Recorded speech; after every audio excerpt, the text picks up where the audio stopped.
I don't remember exactly when it all started, this distance between us. It wasn't a single moment, but rather a slow, steady pull. The kind of pull that begins like a thread, tugging at the edges of your heart, until one day you wake up and realize the fabric of what you thought was a strong bond has frayed completely.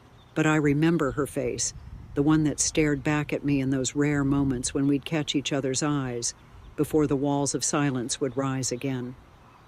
She had the same haunted look that I wore, though she carried it differently.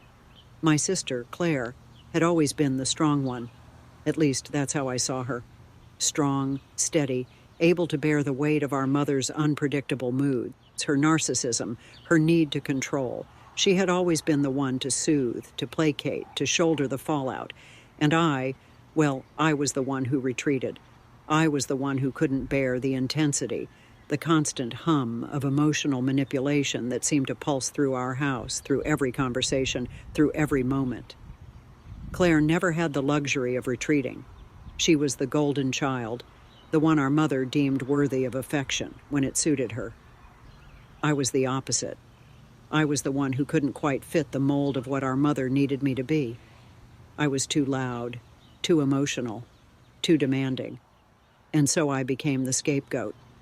For years I thought I could escape the weight of it, but now I can see it more clearly than ever. We were both casualties of the same war. A war fought with words, with manipulation, with the silent, unspoken threats that were our mother's true language. It wasn't until I left home that I realized how deeply I'd been scarred. It wasn't until I went out into the world, tried to build a life that wasn't bound by those invisible strings of guilt and expectation, that I realized just how much damage our mother had done to us both. I left home at 18, and Claire stayed. And while I thought I was freeing myself in a way, I left her to carry the full weight of our mother's emotional baggage. I try to remember the good moments, the times when we were just sisters before everything got tangled in our mother's web. I remember us laughing at stupid jokes, making up dances in the living room, stealing each other's clothes. It's hard to recall those moments without the bitter aftertaste of all that came later, but I try. I try to hold on to the small sparks of connection that still flicker in my memory. But even as a child, I always knew there was something off between us. She was always the one who had to be the caretaker, the one who tried to fix things with our mother. She would try to smooth over the tension, take the emotional hits in my place, and I would disappear, literally and figuratively. When I was young, I thought I was the one who had it worst. I thought my mother hated me, that I was the only one who couldn't measure up to her impossible standards. But as I got older, I started to see the way our mother controlled Claire. I began to see the emotional toll it took on her, the way she would twist herself into knots to try to win our mother's approval. I remember one conversation we had when I was home for a visit, long after I'd moved out. I think it was the last time we tried to talk about things. Claire was sitting on the couch, staring at her hands, looking so much older than I remembered. She was still beautiful, but there was a hollowness in her eyes, like she'd given everything to our mother and had nothing left to give. "Why did you leave?" she asked, her voice barely above a whisper. I didn't have an answer, not one that could make sense to her. I wanted to tell her that I was suffocating, that I couldn't breathe in that house anymore, that I needed to escape. But I knew deep down that it wasn't just the house that I needed to escape from. It was her. And I wasn't sure how to say that to my sister. I think Claire felt betrayed by my leaving. I think she thought that by staying, she was somehow doing the right thing, holding the family together.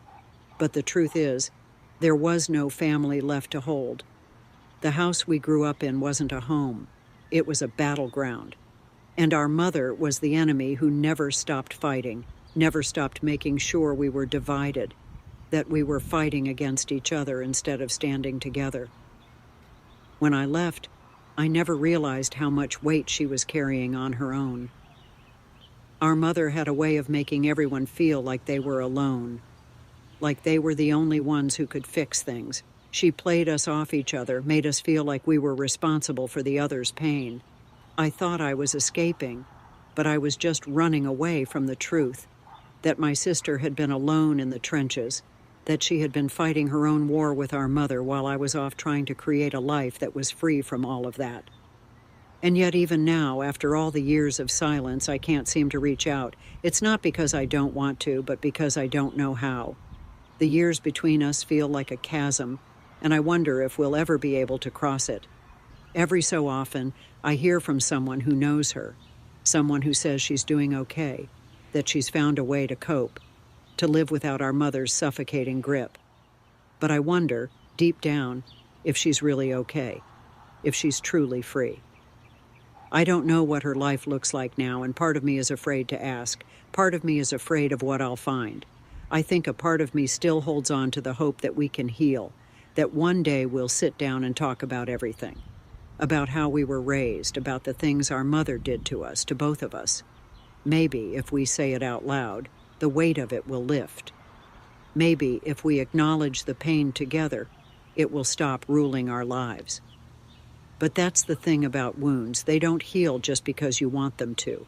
And I'm scared. I'm scared that even after all this time, after all the years of silence, she'll still be angry with me for leaving her behind. I'm scared that the things we've buried in our hearts for so long will surface and tear us apart. But maybe, just maybe, this silence between us is only temporary. Maybe we'll find our way back to each other, and it won't be easy, but it will be worth it. I know I'll never truly be free of the scars of our childhood. None of us will. But maybe one day I'll be able to see my sister as something other than a reminder of what I lost. Maybe she'll be my ally in this strange, broken journey of healing. And maybe, just maybe, we'll learn to speak again. Maybe we'll learn to forgive each other, not because we have to, but because we want to. Maybe after all the years of distance and hurt, we'll realize that we were never enemies. We were just two people, caught in the same storm, each of us trying to survive in our own way. I don't know what the future holds, but I hope one day I can look at Claire not with guilt or fear, but with love. A love that wasn't suffocated by our mother's demands. A love that was always there, buried beneath the pain. Maybe that's the hardest thing of all, to believe that even after everything, there's still love between us. And maybe, just maybe, that's enough to start healing.